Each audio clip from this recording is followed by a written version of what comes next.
Aaron, so what's on the agenda at this cabinet meeting that's happening at the top of the hour? And do we know why non-cabinet member, billionaire advisor Elon Musk is going to be there? Well, Anna, the work that Elon Musk is doing really is at the top of the agenda, as we understand it, for this first cabinet meeting of the second Trump administration. We were told by the White House press secretary yesterday that the entire administration would be in the room, as she said it, and that the president would expect to hear from his cabinet secretaries or people who have positions at cabinet level to talk about the work that they've been doing to identify, as the president has called it, waste, fraud, and abuse. Obviously, we will hear from President Trump, who is leading this meeting, and he'll be surrounded by the 18 cabinet-level officials who've been confirmed at this point. A handful, maybe 2 or 3, have yet to be confirmed. They likely will be in the room as well. You mentioned Elon Musk. We know that he will be there. The press secretary said it. The president said it. He will be in the room. He is a senior advisor to the president and the person tasked with leading the DOGE effort, as we've been talking about. What we'll be looking for is where he is in the room. It is not altogether unusual to have senior advisors to the president in the room for meetings like this. It would be unusual or atypical to see that person sitting at the table with all the secretaries. Typically, you'd have the vice president, secretaries of state, defense, the attorney general close to the president. We'll be looking to see if Elon Musk has a primary seat that says something about his importance in this administration. And Aaron, obviously, he has been the face of DOGE, but the White House is now saying he is not the actual administrator, and they're naming someone else. Fill us in. So the executive order that the president signed creating DOGE was one that listed an administrator, a director needed to be appointed for that. And we were told yesterday that Amy Gleason, a career federal government official, is the person who is the acting administrator of U.S. DOGE services. Elon Musk, though, we were told repeatedly yesterday, is leading the DOGE effort. I want you to hear a little bit more of what the White House press secretary said about this morning. Amy Gleason has been the DOGE administrator for quite some time, I believe several weeks, maybe a month. I'm not actually sure of the specific timeline. She's a career official. She's doing. DOGE staffers told us yesterday that they found out about her being the administrator yesterday. Why is that? You have to ask them. They're clearly unaware. I don't know. Did you announce her position to the rest of the DOGE staff? Everybody knew, and we said who she was to all of you because you are hounds in the media who are so obsessed with this for some reason. What's confusing, though, Anna, or additionally confusing, is that there have been lawyers fighting Trump administration cases, lawsuits that have come against the administration in court, who were asked by judges who's running the DOGE office, and DOJ lawyers weren't able to explain who exactly the administrator was. And so that just adds to the mystery that seems to surround the team that Elon Musk, we know for certain, whether it's on paper or in some other way, is the head of. Anna? All right, Aaron Gilchrist, thank you for bringing us all that. John, even White House press secretary doesn't really seem to know exactly when Gleason was elevated, despite weeks of questions about it. But the decision did appear rushed when they made the announcement yesterday. The New York Times reports that she was scheduled to be on vacation when this announcement was made. Now the White House is saying she was put in this role maybe a month ago. Look, she's not a known Trump loyalist. She's a career official. Does all this add up to you? No, not at all, Anna. I think we all know who's in charge of DOGE and who's in charge of all of these efforts across the government. It's Elon Musk. It doesn't really matter whether he is called senior advisor to the president, senior, or a special government employee, or DOGE administrator, or, DOGE domain leader, whatever he could be called. We all know that Musk is running the show.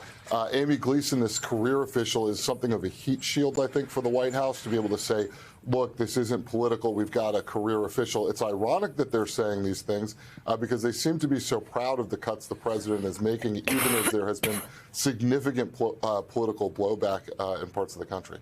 And this was President Trump just last week. I signed an order creating the Department of Government Efficiency and put a man named Elon Musk in charge. Thank you, Elon, for doing it. All signs have pointed to Elon Musk, right? The White House press secretary said Musk still oversees Doge. So, Lisa, let me ask you, because Aaron brought up all the court cases where lawyers have been asked, who's in charge here? And they can't say for certain the person who would fit that role, right? And so what does this new announcement now mean for these court battles? And does it shield Musk? Not necessarily. I think what they are trying to do is avoid a couple of things. First of all, Doge came in as like taking over another agency, the United States Digital Service. The people who resigned yesterday, for example, are legacy United States Digital Service technologists. What they are doing now is taking that agency, sort of clearing it out, turning it into Doge, moving it into the White House rather than as an independent agency, so it's not subject to public records laws. And in so doing, trying to shield it from all sorts of disclosures. But it's not going to work because it's pretextual. Not only has Trump, for example, said that Elon Musk is leading Doge, but if he sits at the big kids table, so to speak, today at the cabinet meeting, that is an indication that he really is exercising authority far above and beyond that which you would expect an inferior officer of the government to issue.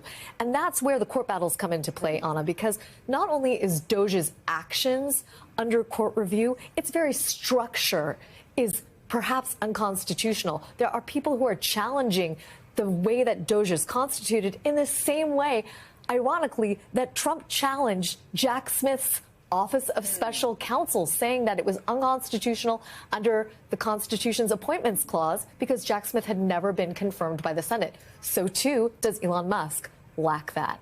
But will the damage already be done after all of this plays out in the courts? April, we are starting to see a rebellion within the Doge ranks. 21 Doge staffers resigned in protest. These weren't the outsiders Musk brought in. These were civil servants who had worked for the U.S. Digital Service and then were pulled into Doge. Let me read part of their resignation letter. We don't have their specific identity, so it was anonymous, but they write, "We will not use our skills as technologists to compromise core government systems, jeopardize Americans' sensitive data, or dismantle critical public services." So can Doge do its job without people who have the institutional knowledge of how things work? Do we really even know what Doge actually formally does than just cutting people? At the end of the day, Doge is relying on these people who understand the inner workings of government. I mean, Anna, I have been talking to so many fired employees who are terrified and don't want to talk about it. They're telling me, and this is why Doge is upset about these career people, these 21 people leaving. They are going into these offices and firing people, departments and firing people, and leaving things left untied. Like, for instance, on Valentine's Day, I did a story on Valentine's Day, they fired many people. I'm not going to say department, location, et cetera, just to protect these people from repercussions. But they fired people, and they still have their key cards. They still have access to websites 11 days later, right? They have access to their computers, and they're just starting the process now to get them to come back and bring those materials back. They're just starting the process. Doge needs these people. Doge needs these because they're not tying the loose ends. It's dangerous what they're doing. Yeah. It speaks to the chaos that is currently in place, the mess that's been made. Is there a sense that this cabinet meeting today could be a chance to do some Doge cleanup, April, especially after the internal rebellion, after all the combative GOP town halls, after at least 3 agencies fired and then unfired critical workers, after Doge posted blatant inaccuracies on its page and then, just quietly revised them? Well, first of all, Anna, as we are talking about all of this Doge, there is an attempt to shield Elon Musk by making Amy Gleason take the fall if there is a fall. But the question also is, will these cabinet members be so loyal that they don't tell the truth about the pain that's coming in these departments? Everyone talks about the emperor with no clothes. And the emperor with no clothes is really about the people who surround him not telling him the truth. And that's what's going to be the issue. Will they tell him the truth about how these departments are impacted. Let's just look at the Department of Transportation. How many people have died? How many near misses that we've had? There are fatal accidents since this administration has come into the White House. Then look at the health department. There are diseases out here that the CDC, the health department employees have been muzzled about. They can't talk. Will the truth be laid on the table in this cabinet meeting, or will it be, you're great and this is working? We just have to see what happens and see what the pool reports from that meeting. And Jonathan, we're looking right now at the DOJ do-overs, these, cuts that they say were made, and then they've sort of backtracked on them after some reporting and some digging, and you can see it's not exactly what they initially presented. So here we are, a month later, all these high-profile DOJ actions. Has it made anything more efficient? That's a great question, Anna. They're definitely done some cutting. Obviously tried to cut the entire U.S. Agency for International Development. There are other places where they've been making cuts. But I spoke to government officials yesterday who said that, career government officials who said that they spent a good part of Monday talking to each other, talking to subordinates, talking to managers about how to respond to Elon Musk's email demanding that they put this bulleted 5-point list together about what they did last week, costing over the course of the government, over the spread of the government, maybe millions of man hours, and certainly tens of millions of dollars, if not more, simply to reply to that email, figure out whether to reply to it. I think, as you point out, DOJ has made all kinds of mistakes. There was one on its website last week that it finally cleaned up where it said the entire U.S. debt was $1 billion in 2019 and is $1.8 billion now. Of course, it's trillion. We've seen them mess up million, billion, trillion a lot. I know it's hard to keep up with if you haven't spent time with federal budgets, but in the past, you would think folks who knew about those things would be involved in deciding what to cut.